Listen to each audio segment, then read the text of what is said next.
In this video, we're going to talk about how to autoscale EKS instance groups using Kubernetes Cluster Autoscaler. We will use both managed and unmanaged EKS node groups. However, AWS recommends using managed instance groups since they come with the automatic autoscale group discovery and graceful node termination. Alright, let's get started. First of all, we need to create the EKS cluster.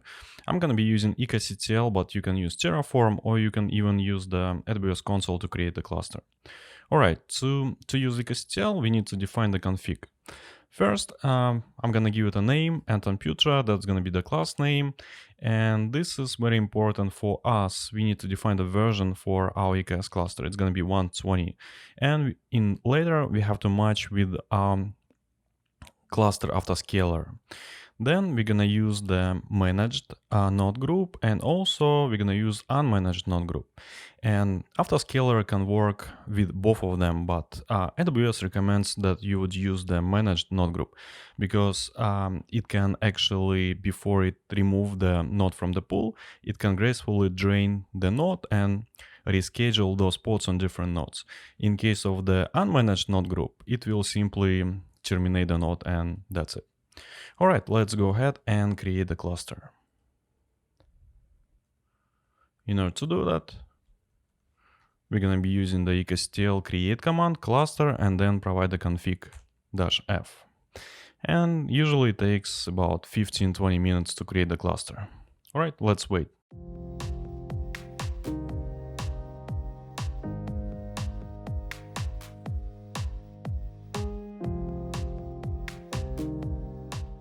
Alright, cluster is ready. So to verify connection, we can type kubectl get svc and check if we can connect to the Kubernetes.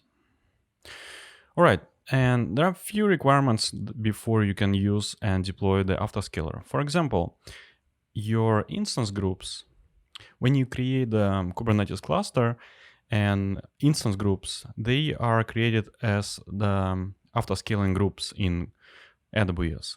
So those autoscaling groups have to have certain labels. And let me show you. Let's go to the, first of all, EKS.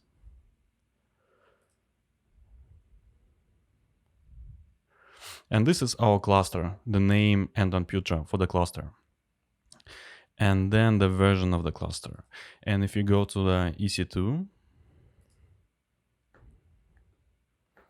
autoscaling groups, you're gonna find two autoscaling groups. The first one is for managed nodes and the second one for unmanaged nodes. And for example, if we click on it and scroll all the way down, there are two labels that have to present before you can use autoscaler. This is the first one, cluster autoscaler enabled equal to true. And the second label is the cluster autoscaler, and this is the EKS cluster name, and the value is on. Those two labels have to be present. Otherwise, autoscaler won't be able to discover those autoscaling groups and adjust the number of nodes.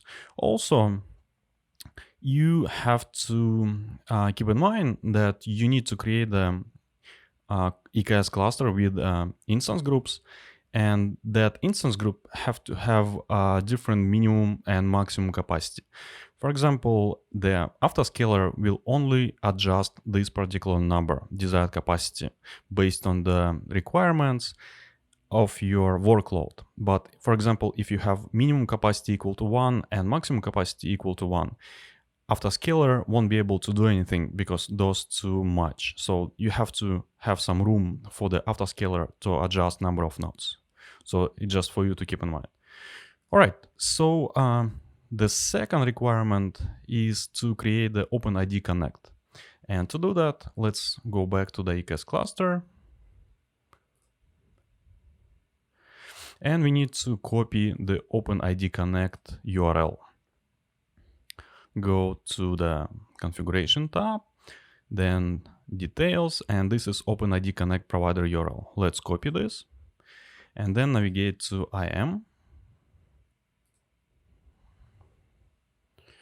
and go to the identity providers and click add provider. Then it's gonna be the OpenID Connect. Let's paste our URL and get thumbprint. And for the audience, let's paste the default value sts amazon aws.com.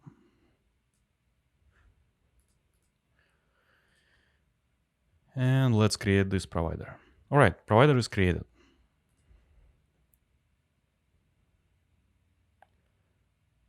Now let's go ahead and create the policy that we're gonna use for Autoscaler. Let's go to the policies, create policy, JSON, and paste the policy. And you can find this in my GitHub repository, and the link will be in description. All right, so this is the policy that will allow our Autoscaler to adjust of number of nodes to set the appropriate capacity. Let's click next, then again next, and let's give it a name. Amazon EKS cluster Autoscaler policy, and create policy. All right, and the second one is to create the role. Let's go to the roles, click create role. It's gonna be web identity, and let's select the provider that we just created, OpenID Connect provider, and audience. For now, just select the default one, click next permissions, and then let's attach our policy that we just created, the Autoscaler policy. Next, and let's give it a name. Amazon EKS cluster Autoscaler role, and create a role. And now we need to adjust a couple of things. Let's search for our role and click on it again and update trust relationship. Click on edit trust relationship, and here we're gonna update this parameter.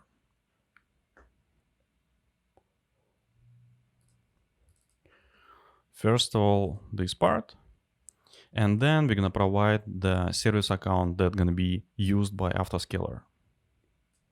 So instead of this value, we're gonna say service account. This is the namespace, and this is the name of the service account. And I'll show you later where we're gonna update this value. Well, we're gonna use the IRN of this role in our Kubernetes object. For now, let's update the trust. And that's it. Now let's go ahead and deploy the Autoscaler. Let's create the folder, K8s.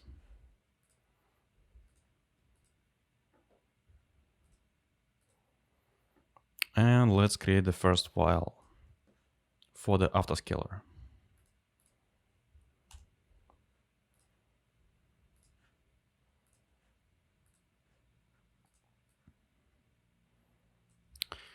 Okay, the first we're gonna create the service account. And here is very important that you're gonna add this annotation and replace this with the IRN of the role. And to find it, it's gonna be here. This is the IRN of our role. Let's copy this and let's replace it. Then we're gonna create a couple of the roles. Those roles will be the same, so you don't need to update them.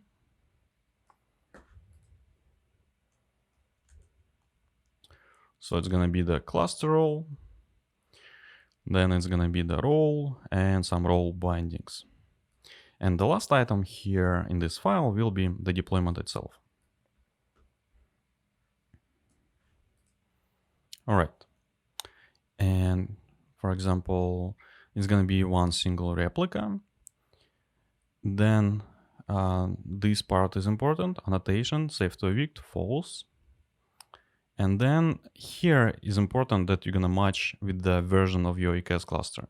So it's gonna be 20.0. So the EKS cluster that we have here, let me open up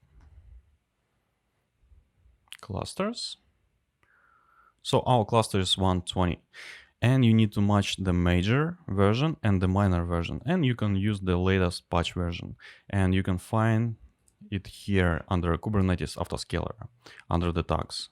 And the latest patch version for this particular version is 0. So I'm going to be using this 120.0 version for this Autoscaler. Then there are a few parameters that you can update, and you can follow this link and find more flags that you can use to update the behavior of this autoscaler. For example, cloud provider, obviously it's going to be AWS, some other parameters, keep nodes with local storage false, expander, and then balance similar node groups, etc. This parameter is very important. This is the mechanism how this autoscaler will discover the autoscaling groups, and it will discover by those two groups, by those two labels. This is the first label, has to be present on the autoscaling group, as I showed before. So if you go to EC2 and navigate to autoscaling groups, so this is the managed one, and that one has to be present here, right? So this is the first one, and this is the second one.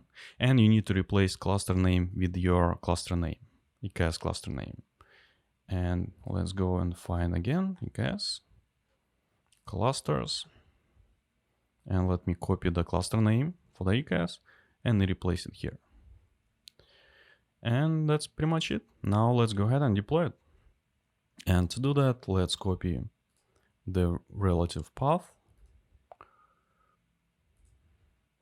go back, kubectl, apply -f, and then to the folder. And now it's gonna create all those resources. All right. And you can check the logs by typing kubectl logs -f. -l will allow you to use the label of that particular pod, and the autoscaler is deployed in kube system namespace, and F stands for follow. And you can find a lot of useful logs, and if you want to debug, it's very useful to read all of the output. All right, the next step is to let me open this tab and type watch kubectl get pods. Basically, watch will just repeat this command every 2 seconds. So right now we don't have any pods in default namespace. And another command is get nodes. So this one will just repeat the same nodes every 2 seconds. And we have one instance per instance group. So one for managed group and one for unmanaged group. Right now we have 2. And now let's test our autoscaling ability of our autoscaler. All right, so let's create a couple of examples.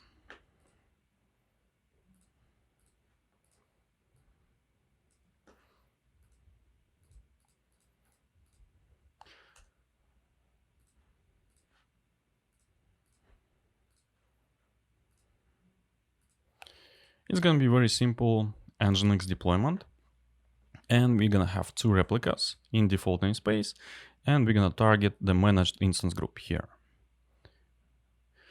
And in order to specify the instance group, we're gonna use affinity and then node affinity and say required during scheduling. And here we're gonna specify the role. This is the key, and this is the value for this label. Basically, our nodes have these labels. And also important part here, so we're gonna define the pod anti-affinity, is we'll make sure that the pods from the same deployment will not be able to schedule on the same node. And in this way, we're gonna test our autoscaling policy.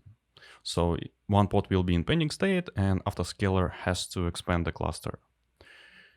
All right, and the second one gonna be almost identical, the second deployment. But in that case, we just gonna target the unmanaged instance group. All right, so here just unmanaged, and we're gonna use the node affinity and select unmanaged nodes. All right, and let's go ahead and deploy it. So right now we have 2 only nodes and 0 pods in default namespace. Now let's go ahead and try to deploy it. Kubectl apply, and it will create those pods. All right, now we have 4.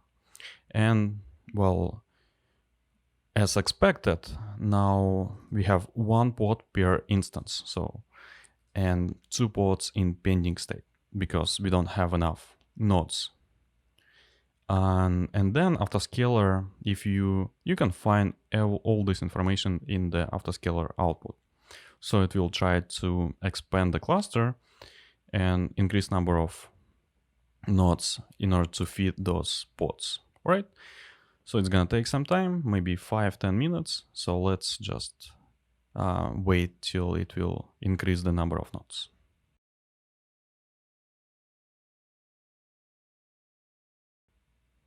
All right, so it's quite quickly.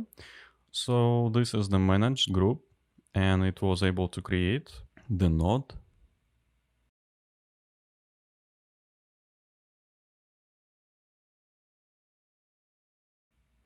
All right, now it's in ready state, and it will take maybe a few seconds, and this pod will be rescheduled, this particular pod. All right, so now it's able to schedule it. But we still have a problem with the second one. This Nginx unmanaged deployment targets actually unmanaged instance groups. And we have a problem with that because we don't have the appropriate labels, and the Autoscaler will not be able to expand the cluster. And in order to fix that, we can go back to the instance groups. So this is Autoscaling groups. The first one is for managed, and this managed instance group have the appropriate labels. This first label and this is the second label. And we need to have exactly the same labels on the unmanaged group. Let me open it up, and this is the second one. If you scroll down, you're not gonna find those labels. So in order to fix that, we can click Edit, scroll down, and maybe we can just add the tag. Go back here, and we can just grab it from even here. So this is the first label that has to be present. The value is true. And the second one is this one.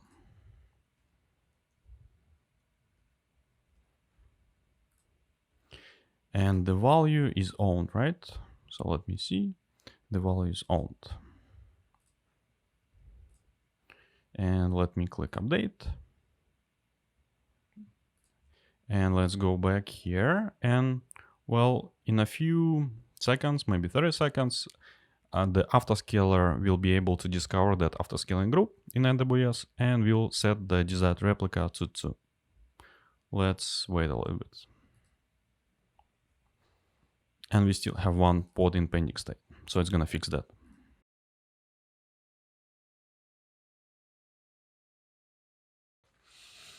All right, so it was able to discover that Autoscaling group, and now it's creating the node for unmanaged instance group for the EKS. Still not ready, and when it's gonna be ready, it will be able to schedule this pod. All right, now let's see how long it's gonna take. All right, so Autoscaler was able to set the appropriate desired state, desired capacity for each instance groups. Let's refresh, and you can see that here the min and max 10 and desired capacity equal to 2 for both of them. All right, so Autoscaler can not only increase the number of instances, but also it can decrease the number. And to test it, we can just remove those. Let me copy the first one, unmanaged, and remove the deployment. Kubectl, delete. Let's do the first one and the second one. All right, so now it's gonna delete all the pods, all 4 pods. And now if you go to the logs, you're gonna find the information that the Autoscaler will identify few nodes that can be removed, and it will take approximately 5 minutes to identify those nodes, and then additional 10 minutes to remove them. So right now it's 5:19, and let's see, maybe in around 15 16 minutes, it will remove those two nodes. Right, let's wait.